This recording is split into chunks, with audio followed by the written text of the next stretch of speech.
Thank you so much for joining us for another riveting episode of Behind Breaking Bond. Joining me is...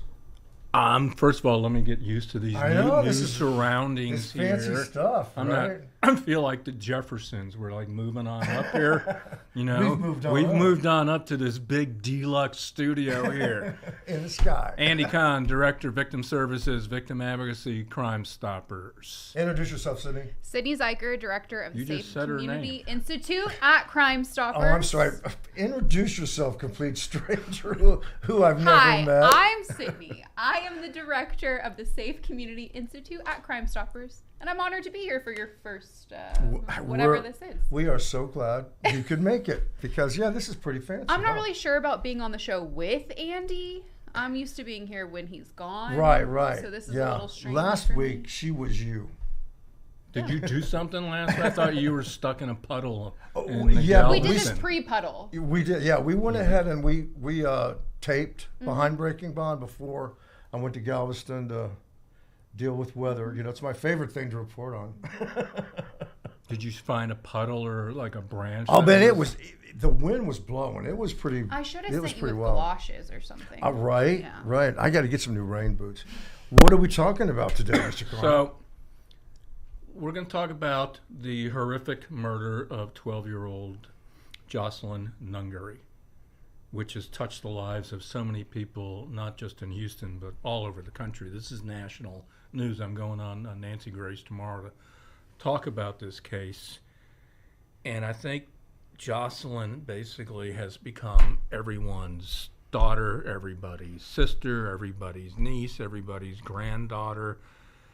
So you had both defendants that were now in court given an astronomical bond by a judge that we have featured rather regularly. Judge Josh Hill. And I give props where props are due.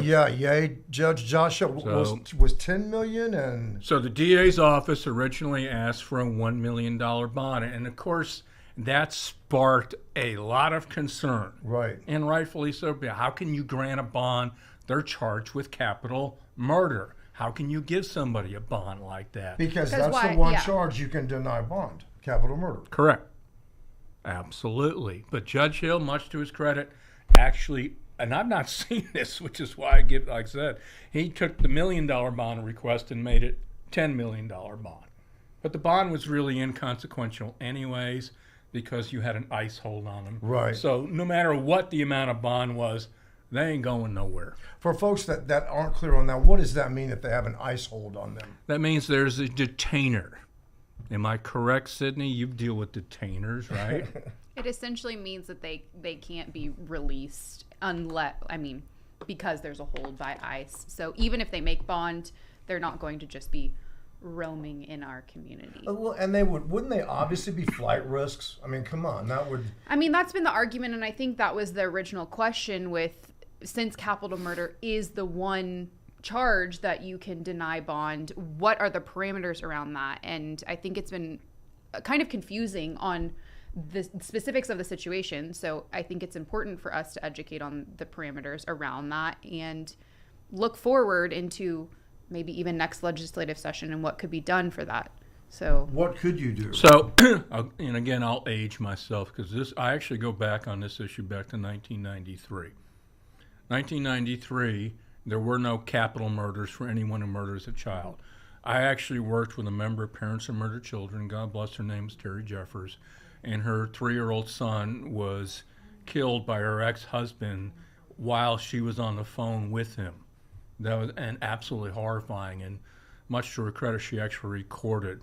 And you can't imagine what that was like when we played that in front of elected officials. And that was kind of the case that made capital. We ended up passing a bill. If you murder a child under the age of 6, you were eligible for the death penalty. It was then revised under the age of 10. Right. You were eligible for the death penalty. It didn't have to have another component with it. It didn't have to have another offense. If you murdered a child 10 years or younger, you were eligible at the discretion from the district attorney's office to be given a death penalty. Before that, you'd have to have two offenses, 2 crimes to be charged or You would or have to be commit an convicted of additional capital murder. crime such as robbery, kidnapping, Right, sexual yeah. assault. Something would have else had to have happened. And then in 2019, there was another case. There was a 13-year-old girl. She was walking home from school, and she was shot and killed. Perpetrator was convicted and got life in prison. The family was shocked to find out that life in prison didn't really mean life. Life in prison. It was parole eligible in 30 years, and they met with their legislator up in Wichita Falls, and they crafted a bill called Lauren's Law. Now, Lauren's Law basically bumped it for anyone, a child between the ages of 11 and 15, and here's where it kind of got quirky. The Senate's original language included the death penalty. Passed the Senate. Then it goes to the House. The House said, we don't want a death penalty provision. They amended the bill, removed the death penalty aspect, and sent it back to the Senate to approve. Senate now is caught in this catch-22. They're damned if they do, damned if they don't. Right. So they go ahead and agree. So there is capital murder.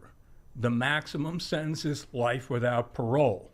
So in Jocelyn's case, right now, the two defendants have not been charged with any other offense other than her murder. Okay. If they were, then that would make it capital murder? Yes, it would. Indeed. And they would So- face the death penalty. Possibly, again, it's That's all up at to the the DA's discretion. But I office, think sure. it's important to note why that death penalty addition is important when we're looking at an offense that bond could be denied on. So, Andy, explain why we're even talking about the death penalty here when we're talking about can bond be denied or no bond given at all. The only offense in which a judge has discretion not to grant bond is if an offender is charged with capital murder and they are eligible for the death penalty, and the DA's office indicates that they're going to be seeking the death penalty. That's it. What we're again proposing, and I've spoken with Jocelyn's family and you know everyone else that's close about this, is this brings up the bigger issue that has failed the past legislative sessions, and that's passing a constitutional amendment to allow judges discretion. Yeah. And that's just a key word. Right. There's no harm in having discretion. And you would think that, and judges, obviously they have discretion in the courtroom, but there are some things they have no discretion over that you would think they would want to have more discretion. You would be surprised at some of the judges that actually would be supportive of this, including several Democrat judges here in Harris County who actually opined last legislative session in support of having discretion. So that bill has passed again the Senate twice. And it goes to the House and it fails. It's not a simple bill where you have to have majority. And that's important to understand. Yes. Because it's a constitutional amendment that goes to Texas voters. I think that's important to note. If this were to pass through the legislature, it would simply be added to our ballots to vote on as Texas voters before it would be decided if that was going to go into action. So basically, we as the public would be able to decide, do we want judges to be able to have discretion? Not so in the legislature, just to be clear, we're not saying, okay, the second that passes, judges will have discretion. It's simply giving us the opportunity, the option of voting on that. Andy, kind of explain discretion, because we don't want people to think that the judge could decide one day, well, all my defendants are innocent, I'm going to let them go. What do you mean when you're talking about giving judges discretion? For certain violent offenses, Right. and it's just a very small little category that you would have, for example, a repeat violent offender who's been convicted multiple times, has been to prison, is back out and charged with another violent offense, let's say sexual assault, aggravated robbery, something that is violent. The judge right now has no choice but to give a monetary value. And that's why when you saw in Jocelyn's cases, people were upset when the DA's office was requesting $1 million bond, and the feedback was no bond, no bond, no bond, and you're trying to explain you have to, by statute, put a monetary value on Right. it unless we pass this measure. So a judge could, just based on, the judge could decide the crime that you're accused of committing is so heinous, or I think that you are such a threat to society that you could harm somebody else, I want you jailed with no bond. Correct. Yes. And who wouldn't want that, right? Well, evidently, there's people. Obviously, there's a certain faction that doesn't want. So I'm hoping that Jocelyn's case will be the catalyst for change. Yeah. And that's, you hate to say, but that's reality. Is if the tragedy that happened to her, if we sit back and don't make anything positive come from this, then shame on us. The other thing that I think is it's confusing to me, and I think it's confusing to a lot of people. You're talking about two people who allegedly crossed the border illegally, and it's like, well, here's a monitor and we'll track you. Is somebody actually, with the federal government, tracking all of these people that have an electronic monitoring device? We know that it doesn't even happen in Harris County with pretrial services, right? There is not someone here locally tracking everybody that has an electronic monitoring device. Well, I think something that we've been paying attention to is people who are on numerous electronic monitors at one given time, and arguably that shows that perhaps they're not being fully tracked by each individual entity. Right. And are we expending resources in a way that we shouldn't have to if the original electronic monitor that was given was being fully monitored as it should be? And I think apparently he took it off. If I was an investigative reporter, and I'm were. not saying that. Are you sure? If I'm playing investigative reporter, I would go up to ICE. I would go up to your senators. I would go up to Senator Cornyn, Senator Cruz, your congressman, and ask them, can you please explain the process of when someone is given an ankle monitor, what happens next? Right. I mean, seriously, you got to be delusional to think that we're actually keeping track. It's not even possible. But again, you have to give them the opportunity to answer that question, because you're telling the public they're equipped with an ankle monitor. Right. Well, okay, just look at Harris County. Do you think it would be possible to have someone monitor all of these people, or to have a handful of people monitoring all of the people that are walking around with an electronic monitoring device? Not in my wildest dreams. Right. No. So it's still, don't you think it's one of those things that it does give this false sense of security? Well, you've got an electronic monitoring device, so I don't have to worry about you. And I think that there's misunderstanding from the public about the fact that there are numerous different kinds of electronic monitors that have different capabilities. Some don't have full GPS capabilities. Some give one kind of notification versus a different kind of notification if it's tampered with or broken, and so I think we have this idea of what an electronic monitor is, and that someone's sitting behind a computer and going to get every kind of notification. And that's not real, right? Yeah. It's not real. How does it work if someone is on parole? Can you explain how does that work? I mean, if someone's on parole and they have an ankle monitor.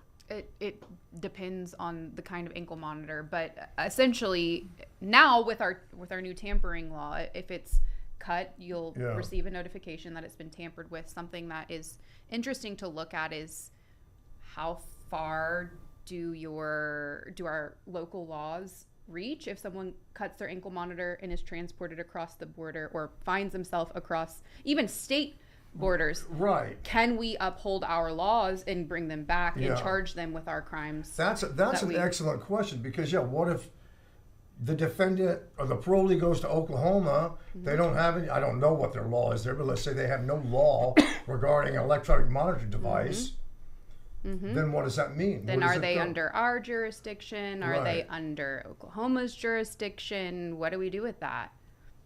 What do we do with that, Andy? We investigate. We do. We should go a road trip to Oklahoma. We'll go to Oklahoma. You know, equip me with an ankle monitor and see what happens from there. But this is how things get changed, and because cases like this open up that proverbial Pandora's box and makes you question as to what exactly is happening in our system right now. The good thing is they're not going anywhere. My best guess, assuming if they're convicted, they'll never breathe free air again. Right. Now the big issue is, are they going to be charged with sexual assault crime. or kidnapping in this? And that'll bump it to another level, and that'll be a decision, whoever the next DA is will have to make decisions on that. Right. Let's talk a little bit about the Breaking Bond that's going to air Wednesday night. So, you and I, we've done several stories on this, and that's the issue of someone on parole for a violent offense. Okay, you're on parole and you're charged with another felony. Sometimes that's a violent offense, sometimes it's not, but you're charged with another felony, and then we're seeing courts, for some inexplicable reason, granting PR, personal recognizance, get out of jail free cards before the parole division can take any action, and they're released back to the community only to reoffend again. And we've seen several cases in which this has happened, in which defendants have been given a PR bond while on parole for a violent offense that have been charged with murder. Right. Tonight, we're talking about another situation of someone who was on parole for a violent offense. Aggravated robbery with a deadly weapon is a violent offense. You're on parole. While on parole, he actually gets convicted of another felony evading. So he's convicted of a new felony. The parole board makes a decision. They elect to continue him on supervision, so they don't revoke his parole, even though he's convicted of a new felony. Which is crazy to me, but okay. Yeah, correct, which is why I laugh when I hear about recidivism rates, and I go, by definition, he's not a repeat offender. Right. Even though he's convicted of another crime. Time in a facility, yes. So now he's back out on parole, and he just decides, you know what, the heck with this, I'm not going to even bother. He doesn't even report. He's actually declared an absconder, and they issue a warrant for his arrest again. So he then gets charged with 2 more felonies. This is the 3rd time now he's been charged with felony evading arrest. He's also charged with assault with intent to impede breathing, which is a fancy way of saying what? Strangling someone. Yeah. Against a family member, yes. Or choking someone, I should say. So now he's charged with 2 additional felonies, but he was given a PR bond. Within how much time? Yes, 1 day. 1 day after he was charged. That's not enough time for the parole division to properly react and issue or make a decision on whether they wanted to issue a warrant or not. And he's back out again. Now he's charged with. So we're seeing this pattern where parolees on parole for a violent offense, getting new charges, felonies, being released on a personal recognizance bond before the parole division can act, and then reoffending. And we have seen instances where we've done these, and then the parole board does revoke. Yeah, or they issue a warrant. Like in Menifee, correct? Yes. In Menifee, he was arrested, given a PR bond, and within hours released. And then just a couple hours after being released, a warrant was issued by the parole division for him. And arguably, if he hadn't been released on that... 4 hours made the difference between that person's life, bottom line. If he would have remained 24 hours, 48 hours, the warrant would have been in place. That person couldn't get out. This person would be alive. So I was up in Austin last month testifying at the Senate Criminal Justice Committee, and I brought up this issue that I firmly believe needs to be addressed next legislative session, and we highlighted the cases that we've shown on breaking bond. What we're asking the legislators to do is to institute a time frame, 24 to 48 hour hold. I'm not saying, and I think Meaning they not could an not- exorbitant amount of time No. that's going to keep people locked up for extended periods. Right. It's enough time for the parole division to look at that, to be notified, hey, basically we have one of yours. What do you want to do about it? And make a decision to either issue a warrant or not. And if they choose not to, Okay. You knew, you were aware of it, and you had you were the given the opportunity to Yeah. either invoke and use a warrant, which is a no bond warrant, or you'll allow the court to make a decision to grant a bond or a PR bond. But at least there would be a decision on the record and not days after, Right. where now this person too is late. a fugitive and, the Tom and Jerry catch the mouse game is on. And let's face it, it is parole. They're basically responsible for these people because they're serving the remainder of their sentence in the community. You sound like somebody I know. Who? Sydney? Hold on, repeat that. Repeat that. I didn't feed him any phrase. information before Right, this. right. No, but it's true. Yes, They're- and that's the misnomer. People think, well, you're on parole. That means you're off. You're done. No, it No, doesn't. parole basically means that you're still, by definition, under state custody. The only difference is instead of you're serving your sentence behind bars in Huntsville, you're doing the rest of your sentence in the community. And I want to say, yes, there are many people, I'm sure, that they successfully complete parole. They go on to live productive lives. There's no doubt. People can change, and people do change. We're talking about defendants who are repeatedly convicted of crimes. You can look at their criminal history and see that the only time that they weren't committing crimes is the time that they were in prison.